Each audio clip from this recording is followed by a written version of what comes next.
Hello and welcome to Conversations with Sandy and Manda. I'm Manda Stack, an intuitive coach and energy clearing practitioner. I work with people to help get them clear and calm and moving forward in the flow of their lives. And I'm joined here today with Sandy. Hello, I'm Sandy Walden. I'm a grief coach and grief coach trainer, which means I work with people who have experienced the grief of losing someone to death. So when we work together, we work through the emotions, the thoughts, the feelings to find a place of feeling much better, healing. Today, Sandy and I are presenting a special interview of Sandy, putting Sandy in the spotlight. She and I have had a really good time interviewing people and having conversations about a variety of topics. And today I wanted to have a special conversation with her to hear more about her work as a grief coach. So it's a delight that I can share this time with her and really put the spotlight on her work, which is so important and meaningful, and I know has made a big difference in people's lives. So Sandy, it's great to talk with you. And let's start out. I'd love to hear just the basics about why grief coaching. Why grief coaching? I have been a coach for many, many years. And at the end of 2010, my youngest son died of suicide. So in what is a typical way for me, I turned to books, whether it was libraries, bookstores, looking for guidance, rules, because I had two surviving sons, a daughter-in-law, and an amazing husband. And I knew deep in my gut that Mike leaving this planet was never intended to be a life sentence of pain for the rest of us. It just didn't feel right. And frankly, I was terrified that that's exactly what would happen. So I turned to books and I kept finding the same thing that said, you never get over this. Expect a divorce, expect your marriage to never be the same if you do survive, and expect other people in your family to die of suicide as well. This pain will be here forever. Now, I'm pretty sure that's not exactly what they said, but that's what I kept taking home.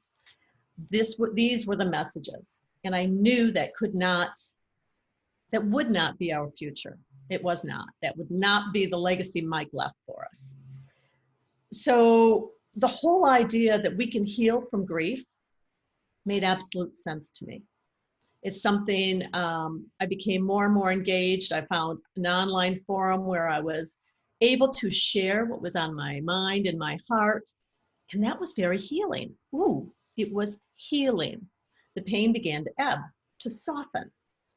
The memories and the thoughts of Mike began to feel better, not always as though they were a punishment. So as time went on, I found this is the way I believe it should be for all of us.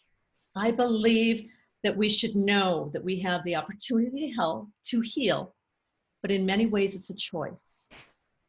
When someone says you're going to feel this pain the rest of your life, it's okay to take a look at that and decide for yourself, is that my truth or not?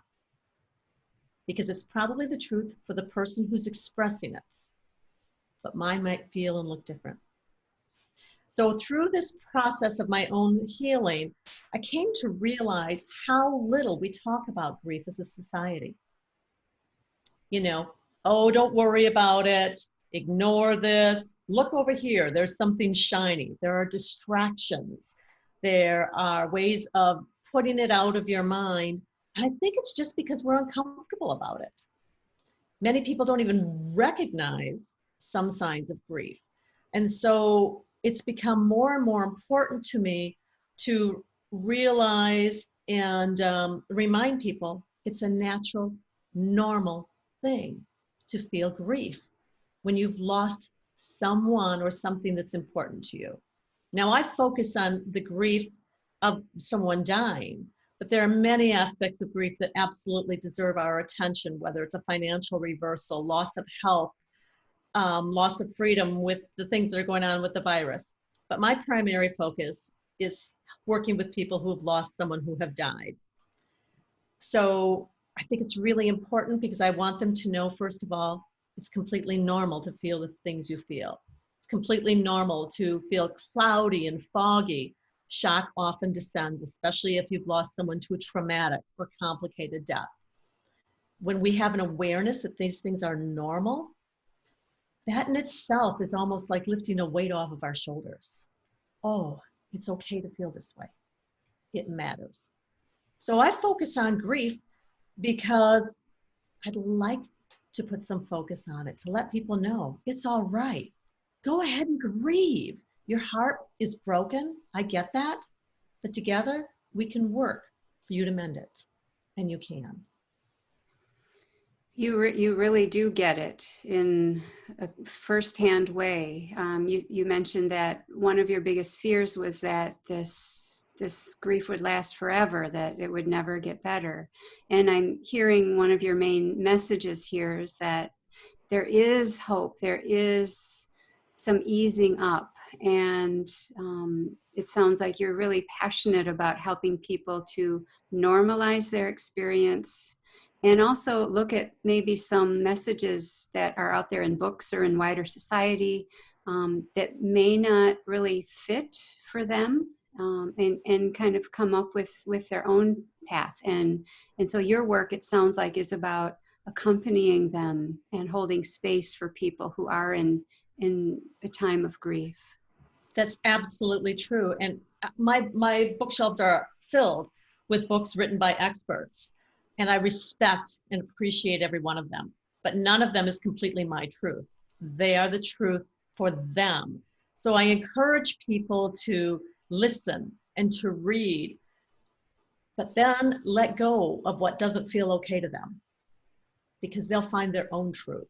And it's going to look a little different than mine, but it's theirs. Oh, I imagine that's such a freeing message for people, because like you said, Sandy, that we're not comfortable talking about grief. And I wish that there was a way that we could. And so I know that the work that you're doing is so valuable and so important. So one other question that I know I've been, people ask when they are grieving is, if I let go of this pain and grief, does it mean that I'm going to forget my loved one or leave them behind? That's such an important question, Manda, because I think quite often we tie up that pain with our love for that person. And there's a very real fear for many people. Well, my gosh, if I don't feel that pain, maybe it meant I didn't love them. In my experience, as we allow that pain to soften, we can feel the love more fully. The truth is, death is the smallest moment in an experience. My belief is that it's simply a transition from our earthly existence to the afterlife. It's not who and what they were about. It's an important aspect when we're first grieving. But the truth is, my son lived 23 years plus months, and all of that is much more meaningful and powerful to me than the moment he died. So understanding that and building a bridge to the relationship that still exists, because I do believe there's an afterlife. That boy has sent me ridiculous signs, amazing signs, fun, profound, the whole gamut. So a lot of the work I do is reminding people that the relationship isn't over. It's simply changed. And that helps them generally to accept the idea that it's all right to feel better. My loved one will not be left behind. They're coming along with me in a new way. Maybe not the way I would have preferred. Certainly not the way I would have preferred. But it's not over. It's continuing. And it's a beautiful thing to be able to forge a new relationship. That is beautiful. So Sandy, how do people hear about you, or how do they come to know you and work with you? They can find me on my website, www, which I know I don't need to say, but I'm old and so I do. So sandywalden.com. And they can read my blogs, my thoughts, my feelings, what makes sense to me and what doesn't. And there are different aspects of my work on there as well. I work with people one-on-one or in groups, really whatever is right for that person. So they can also seek me out on Facebook, and they can find my group, which offers amazing support as well. Because the truth is, everybody gets to walk this path in the time and the way that's right for them. Mm-hmm. Yeah. And I can see how respectful you are of anyone who comes into your circle, and that they will be well cared for, and you will offer them the gifts that you have. We can, as I'm observing you here, I can see clearly how how much healing you have received, and you are able to give now out of your own loss. So I want to say thank you so much for the work that you're doing. And I also want to recommend Sandy's book. This is her book, The Acorn Journal, Messages of Connection from the Other Side, one acorn at a time. There's a hint. Sandy mentioned her son, Mike, who passed away by suicide. And this is just a powerful, short, easy read, and really just leads you along the way of hope, for if you're looking for, how can we remain connected with our loved ones after they have passed. This book by Sandy is a real gem, and I highly recommend it. So please do visit her website. If this interview has touched you at all, if you know of someone who's grieving and could use some support, I would love for you to direct them to Sandy's website and her work.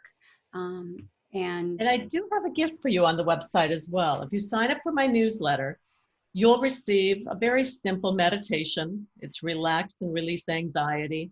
It's not very long. It's only about 20 minutes. But when you sign up for the newsletter, you receive that meditation, and listening to that can help us let go of some of that overwhelm that can be in daily life, especially early in grief. yes. Thank you, Sandy. That sounds like a wonderful gift.